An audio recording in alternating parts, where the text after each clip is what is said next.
want to give a special shout out to my mom and stepfather who came down from New Hampshire.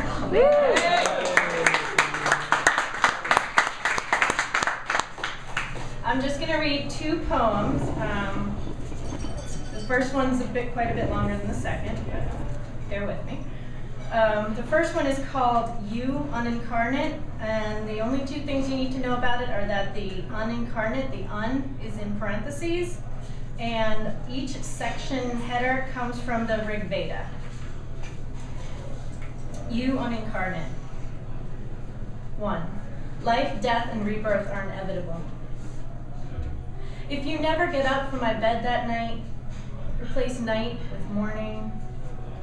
If you never take off your suit, replace suit with clean sheets. If the night never pours me drink after drink, replace pours with undresses. If you never slide your fingers into me, never like you're opening a moistened envelope, replace opening with undoing, replace fingers with bullets. If I never slide from glass to molten, from molten to glass inside a lash breath, if we never meet, if you never die. 2. There was neither death nor immortality then.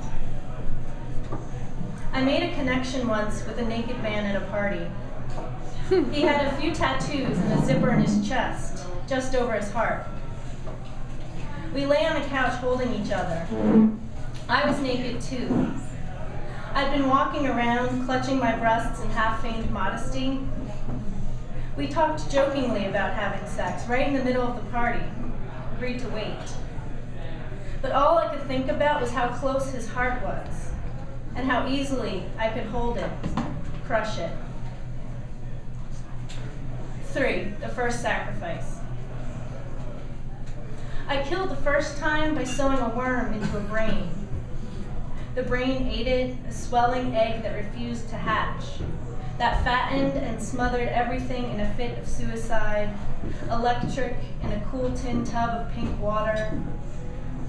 I killed the first time before I understood division, even though it bubbled in my gut, bloomed into breasts, radiated outward into my limbs, a constant shaking, like the God who said breathe, then blew dust into your lungs. 4.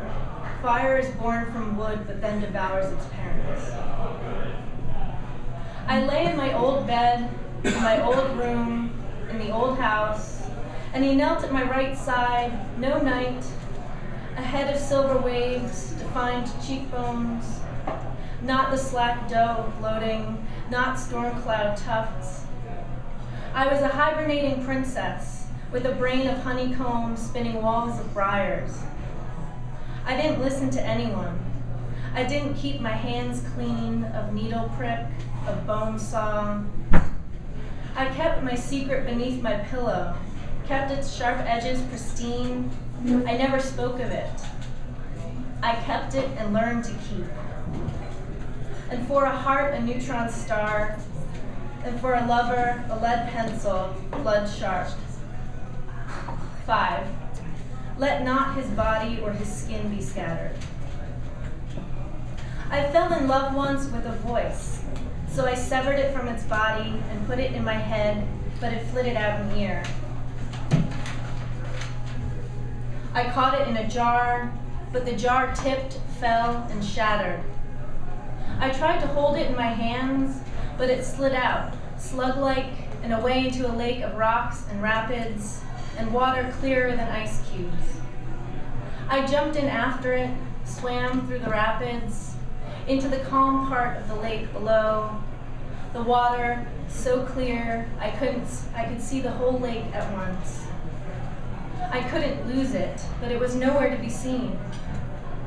A woman stood at the edge of the lake and described to me the small, cream-colored flowers that mixed with rain, burgeoned into a mushy mess that coated everything warm and wet and off-white.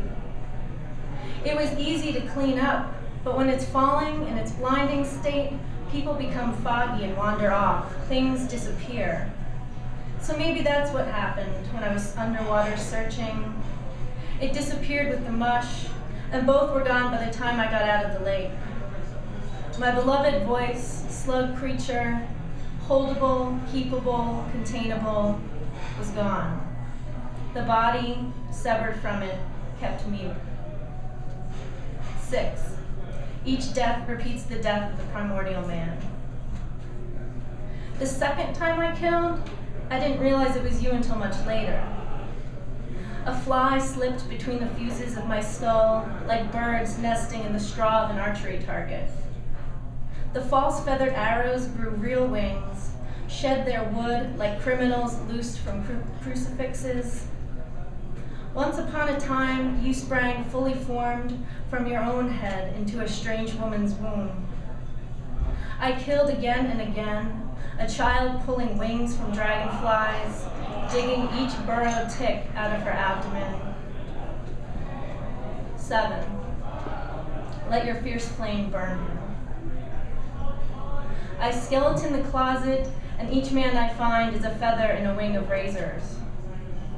I'm love in a barbed wire blindfold, a black hole pulling meat from bone like taffy. I'm a lighthouse's ghost siren, fish hooked and storm dragged. Each sea wave's suicide arms raised and thrown on blades of rusty rock. I grow spikes on my shoulders. Hundreds of sharp edges tickle through my skin, pufferfish thorns of bone protruding from each scapula. I'm a venging angel, stone and the stoning. And when I see you in hell, I'll make you talk. I'll rip the bark, the skin off your tree.